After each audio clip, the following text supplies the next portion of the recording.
What's up, everyone? Welcome to the Power Play with CJ. Well, it's over. The lockout. We're no longer hockey. Will start in hopefully about 2 weeks. The first games and the rash of injuries that'll come with a short training camp.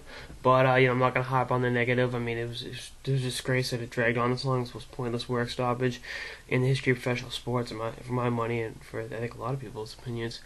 But it is what it is. Like I said, it should not have dragged on so long. It's ridiculous. But, I'm grateful that it was a 10-year deal. So, we'll have 2 more years before we have to deal with it again like this time. And, I think the NHL owes a debt of gratitude and sincere thank you to its fans and an apology. I really hope they mark down stuff on, the merchandising and tickets and stuff this year as a way of saying thank you to the fans who stood by them. Because, it's the straw that stirs the drink. But, the 1 week training camp, you're going to see a lot of injuries this year because of the condensed schedule. The guys that have played in Europe and in the AHL and the minors are going to be fine.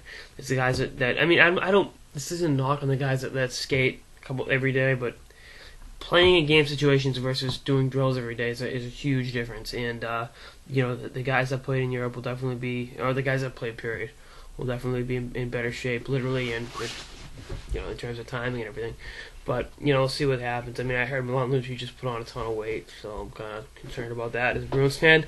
But, we'll see what happens there. Regards to the show, obviously I'm going to be covering the NHL. That's a given.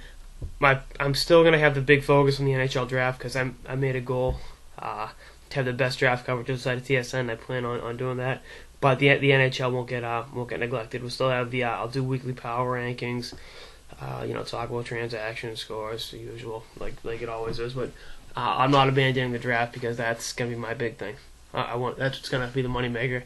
And I will be going to the draft in Newark this year. Now that this season's on, they'll have the draft in Newark.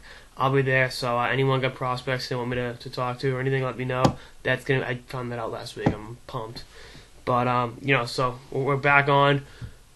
Hockey's gonna be played at the highest level of professionals, highest level by professionals. And, I'm really happy for the bars and restaurants around arenas that depend on the revenue and the people that work in that industry. The ushers, the bull gang at the Boston Garden. Those are the people upon which the NHL has built its foundation. And for them to abuse them like that is just wrong. But since the lockout started, those are the people I've been speaking up for, and those are the people I'm happiest for right now, that they'll have a chance to make a livelihood to increase revenue to their household because, millionaires and billionaires will be fine. The players will be fine. The owners will be beyond fine. But the people that work to make the NHL happen deserve better. And hopefully with this new CBA, they'll get just that. Anyway, that's all this episode of the Power Play with CJ on the lockout ending. Stay tuned for episodes throughout the season and beyond. Later, guys. Feels good not having to say throughout the lockout.